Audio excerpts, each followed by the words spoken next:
ஹே!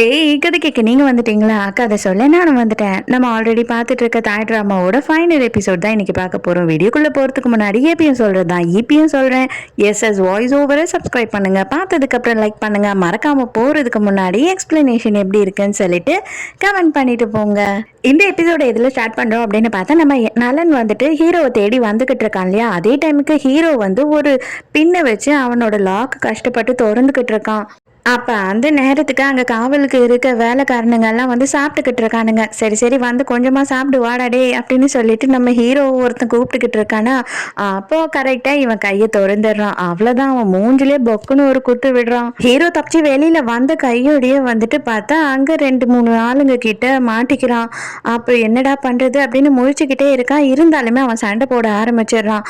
அதுக்குள்ள நல்ல வேலையா நலனும் அங்க வந்து நம்ம ஹீரோக்கு ஹெல்ப் பண்ண ஆரம்பிச்சிடுறான். அப்பதான் ஹீரோ வந்து கேட்குறான், நீ எப்படிடா உள்ள வந்த அப்படின்னு சொல்லும் போதே, இல்ல இல்ல இந்த கிழமை இருக்கான்ல சொல்லுவாங்க, அவனை டாக்குமெண்ட்ரி படம் எடுக்கணுமா அந்த டீம் கூட தான் நான் உள்ள வந்தேன். மற்றபடி நம்ம நீனி எங்க அப்படின்னு சொல்லி கேட்கும் போது ஹீரோ வந்து நீனி எங்க இருக்கானே தெரியல அப்படின்னு சொல்றான். சரி நீ எப்படியாவது போய் நீனியை கண்டுபிடி, நாங்க வந்துட்டு நம்ம பூரி என்ன பண்றான் அப்படின்றத ஃபாலோ பண்ணிக்கிட்டு இருக்கோம் அப்படின்னு சொல்றான். அங்க இருக்க அடியாளை புடிச்சு எங்கடா பூரி என்னடா ஆச்சு அப்படின்னு சொல்லி கேட்கும் போது அவர் வந்து இப்போ சர்ஜரிக்கு ரெடி ஆயிட்டு இருக்காரு அப்படின்னு சொல்றாங்க. ஐயோ அவன் ஃபேஸை மாத்திட்டான் அப்படின்னா ரொம்ப கஷ்டமாயிடும், அவன் தப்பிச்சிட்டான்னா அவ்வளவுதான், அவனை அதுக்கப்புறம் பிடிக்கவே முடியாது அப்படின்னு டென்ஷன் ஆயிடுறாங்க. இப்பதான் இந்த ஜொல்லுவாய் கிழவனை காட்டுறாங்க.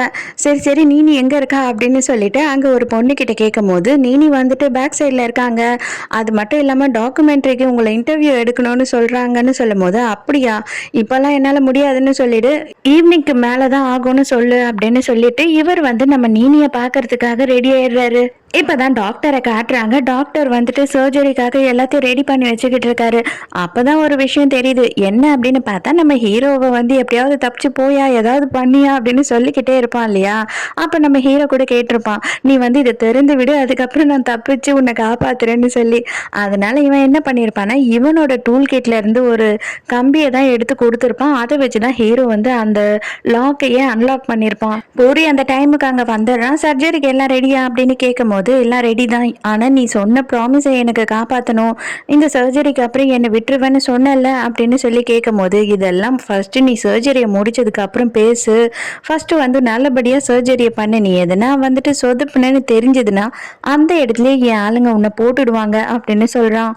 பூரி வந்து சர்ஜரிக்கு உள்ள போன உடனே டிட்டோவோட ஆள் என்ன பண்றான் அப்படின்னா இன்னொரு அடியாளுக்கு வந்து மெசேஜ் அனுப்புறான். அதாவது நீனிய வந்துட்டு காவல்ல பாத்துக்கிட்டு இருக்கான் இல்லையா, அவனுக்கு மெசேஜ் அனுப்புறான், இப்பவே நீ நீனிய போட்டு தள்ளிடு, இப்பதான் வந்து பூரி பிஸியா இருப்பான், நீனிய பத்தி அவன் யோசிக்க மாட்டான் அப்படின்னு சொல்லிட்டு இவனுக்கு மெசேஜ் அனுப்புறான். இவனுமே சரி ஓகே கொண்டுடலாம் அப்படின்னு சொல்லி அங்க இருந்து கன்னெல்லாம் எடுத்துக்கிட்டு கிளம்புறான். அப்ப அந்த இடத்துக்கு ஜெனரல் வராரு. வந்த உடனே இவன்கிட்ட நீ தானே நீனிக்கு பாதுகாப்பா இருக்க, சரி சரி ஓகே கொஞ்ச நேரம் சைலண்டா இரு, யாரையும் உள்ள விட்டாத, நான் வந்து நீனி கிட்ட கொஞ்சம் பர்சனலா பேசணும், அவளுக்கு கொஞ்சம் கிஃப்ட்ஸ் எல்லாம் கொடுக்கணும், நீ எதுவும் தப்பாலாம் நினைச்சுக்காத என்ன, நான் போய் பேசிட்டு வந்துருவேன், நீ இங்கேயே பாத்துக்கிட்டு யாரும் வராம பாத்துக்கோ அப்படின்னு சொல்லிட்டு உள்ள போறான். அட சொல்லுவாய் கிழவா அப்படின்னு சொல்லிட்டு இவன் முறைச்சுக்கிட்டு இருக்கான். இந்த டாக்குமெண்ட்ரி எடுக்க வந்த டீம் எல்லாம் உட்காந்து பேசிக்கிட்டு இருக்காங்க. அப்ப கிவி அங்க வரா. வந்த உடனே நம்மளோட மினிய பாத்துடுறா. பார்த்த உடனே நீ போலீஸ் தானே, நீ போலீஸ் தானே அப்படின்னு சொல்லிட்டு எல்லாரையும் அலர்ட் பண்ணி விட்டுறா. ஐயோ போலீஸ் உள்ள வந்துட்டாங்க, எப்படியாவது எல்லாரையும் காப்பாத்துங்க, இவங்களை சுட ஆரம்பிங்க அப்படின்னு சொல்லிட்டு அவ கத்திடுறா. உடனே அவங்களும் சுட ஆரம்பிக்கிறாங்க, இவங்களும் சுட ஆரம்பிக்கிறாங்க. பாவம் இந்த 2 அசிஸ்டன்ஸ், அவங்க 2 பேரும் அப்படியே வந்துட்டு டைனிங் டேபிள்குள்ள போய் படுத்துக்கிறாங்க. ஐயோ அவ்வளவுதான், எங்களுக்கு சுட கூட தெரியாது, எங்களை காப்பாத்துங்க காப்பாத்துங்கன்னு கத்திக்கிட்டு இருக்காங்க. அதுல பையன் என்ன பண்றான் அப்படின்னா, நான் செத்து போன மாதிரி அப்படியே நடிக்க போறேன், அதனால என்ன விட்டுடுவாங்க அப்படின்னு சொல்லி அவன் வாயை பொழந்துக்கிட்டு ஆணி கீழே படுத்துக்கிட்டான். இந்த வாவாவோட அசிஸ்டன்ட் இருக்கான் இல்லையா, அவன் என்ன சொல்றான்னா, டே நீ இப்படி படுத்த உடனே அப்படியே வெள்ளை கலர் முதல்ல மாதிரியே இருக்கடா, கண்டிப்பா உன்னை கட் பண்ணி இன்னைக்கு சுட்டு தந்தூரியாக்கி சாப்பிட்டுருவாங்க, தயவு செஞ்சு எழுந்து வா, ஓடி போயிடலாம் அப்படின்னு சொல்றான். கிவி போயிட்டு நேரா பூரி கிட்ட என்ன சொல்லிடுறான்னா, ஜென்ரல் தான் வந்து போலீஸை உள்ள விட்டுட்டான், நம்மள அவன் போட்டு கொடுத்துட்டான் அப்படின்னு சொல்றான். அவனுக்கு செம காண்டு. நம்ம டாக்டர் பீக்கு வந்து அப்பாடா போலீஸ் வந்துட்டாங்க, நம்மளை காப்பாத்திடுவாங்க அப்படின்னு சொல்லி அவருக்கு ஒரே சந்தோஷமாயிடுது. அதுக்குள்ள ஜென்ரல் போயிட்டு டூயட் பாடாத குறையா அப்படியே ஹீரோயின் கையெல்லாம் பிடிச்சிக்கிட்டு, வாடா தங்கம், ஃபர்ஸ்ட் நம்ம ஒரு சேஃபான ஒரு இடத்துக்கு போயிடணும், பேக் சைடு வழியா யாருக்கும் தெரியாம நம்ம போயிடலாம் அப்படின்னு சொல்லி கூப்பிட்டுட்டு போறாரு. அதே நேரத்துக்கு வெளியில பார்த்தா பயங்கரமா துப்பாக்கி சூடு நடந்துகிட்டு இருக்கு. எல்லாருமே மாறி மாறி சுட்டுக்கிட்டு இருக்காங்க. 2 போலீஸ்காரங்க இருப்பானுங்க இல்லையா? அவனுங்க வந்து இவங்க எல்லாரையும் பத்திரமா சேஃபா பார்த்து கூட்டிட்டு வராங்க. பட் ஆனா புல்லட் காலி ஆயிடுது. அட பாவிங்களா! நான் அங்கேயே படுத்தாவது இருந்திருப்பேன். இப்படி என்ன கூட்டிட்டு வந்துட்டு புல்லட் காலின்றீங்களேடா! அப்படின்னு சொல்லி நம்ம பை கத்திக்கிட்டே இருக்காரு. நம்ம மினி போய் உள்ள செக் பண்ணும்போது பார்த்தா தான் தெரியுது. டாக்டர் பிய வந்து கழுத்த அறுத்து கொலை பண்ணிட்டு போயிட்டு இருக்காங்க. பாவம் பேராசை பெரும் நஷ்டமாயி போயிடுச்சு இவருக்கு. பூரி கரெக்டா வெளியில போகும்போது நம்ம ஜெனரல் வந்து ஹீரோயினை கூப்பிட்டுக்கிட்டு போயிட்டு இருக்காரு இல்லையா? அதை பாத்துடுறாங்க. பார்த்துட்டு சுட ஆரம்பிச்சிடுறாங்க. அப்ப பூரி செம்ம கடுப்புல என்ன பண்றான்னா, இவன் தான் நம்மள போலீஸ்ல போட்டு கொடுத்துட்டான்னு நினைச்சுக்கிட்டு கரெக்டா கத்தி எடுத்து நம்ம ஜெனரலோட நெஞ்சிலேயே குத்திடுறானா. அவ்வளவுதான். அந்த ஜொல்லுவாய் கிழவன் வந்துட்டு ஆணு வாயை பொழந்துட்டு அங்கேயே விழுந்து செத்தாரு. அப்பவும் அவன் விடாம ஹீரோயினையும் கூடியே வந்து கிட்னாப் பண்ணி கூட்டு போறான். புல்லட் இல்லாம இந்த 2 போலீஸ்காரங்க மாட்டிக்கிறாங்க இல்லையா? கரெக்டா வந்துட்டு 2 பேர் இவங்களை கண்டுபிடிச்சிடுறாங்க. கண்ணியும் எடுத்துட்டு வந்து நீட்டுறாங்க. அந்த டைமுக்கு நம்ம அசிஸ்டன்ட் 2 பேருமே வந்து கட்டையை வச்சு பின்னாடி அடிச்சிடுறாங்க. அதுல ஒருத்த மட்டும் விழவே மாட்டானா. உடனே இவன் என்ன பண்றானா, மவனே நீ மாட்டின முத்தம் கொடுத்தே உன்னை சாவடிச்சிருவேண்டா அப்படின்னு சொல்லிட்டு கிஸ் வேற கொடுத்துட்றான். அதுலயே அவன் கதறி போய் ஐயோ இதுக்கு நான் செத்தே தொலைவேண்டா அப்படின்னு சொல்லி அங்கிருந்து விழுந்துடுறான். அப்ப இந்த 2 போலீஸ்காரங்க என்ன பண்றாங்க அப்படின்னு பார்த்தா, ஒரு காரை எடுத்து அதுக்கு டிரைவரையும் உட்கார வச்சு இவங்க எல்லாரையும் சேஃபா இங்க இருந்து வெளியிலயே அனுப்பி வச்சிடுறாங்க. ஏன்னா இவங்க யாருக்கும் இதுக்கும் சம்பந்தமே கிடையாது இல்லையா? இவங்களுக்கு எதுவும் ஆகக்கூடாதுன்றதுக்காக நம்ம மினிய வந்து டிட்டோவோட ஆள் சுட்டுறான். அப்ப வந்துட்டு இவ ஏன்டா உனக்கெல்லாம் அறிவே இல்லையா? இப்படி போய் இந்த மாதிரி கேவலமா வேலை செஞ்சுக்கிட்டு இருக்கியே அப்படின்னு கேட்கும் போது நான் என்ன பண்றது, உங்க அப்பாவையும் நான் தான் கொன்னேன், உன்னையும் நான் தான் கொன்னேன், வேற வழியே இல்லை எனக்கு. ஏன்னா என்னோட அம்மாவை டிட்டோ பிடிச்சி வச்சுக்கிட்டு இருக்கான். உங்க அப்பா கிட்ட நீ போன கொஞ்ச நாள்லயே கண்டிப்பா அந்த டிட்டோவையும் நான் ஒரு நாள் அனுப்புவேன். உங்க அப்பா வந்து கடைசியா அவரு சுட்ட உடனே கீழே விழும்போது கூட உன் பேரை தான் சொன்னார் இல்ல, நான் கேட்டுட்டு தான் இருந்தேன் அப்படின்னு சொல்றானா. இவளுக்கு செம்ம ஆத்திரம் வந்து கண்ணு எடுத்து டொப்பு டொப்புன்னு சுட்டுறா இவனை.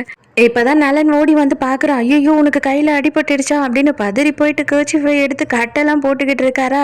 இவ இன்னும் ரொம்ப அப்படியே சென்டிமெண்ட் ஆயிடுறா. பூரி வந்து ஹீரோயினை கூட்டுக்கிட்டு எஸ்கேப் ஆகுறான் இல்லையா? அப்ப ஹீரோ சுடுறதுக்கு வரான். கரெக்டா இவன் என்ன பண்ணிடுறான்னா கிவியை இழுத்து முன்னாடி நிக்க வச்சிடறான்.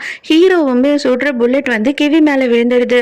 அவ்வளவுதான். நெத்திலேயே சுட்டதுனால அவ ஸ்பாட்லயே அவுட் ஆயிடுறா.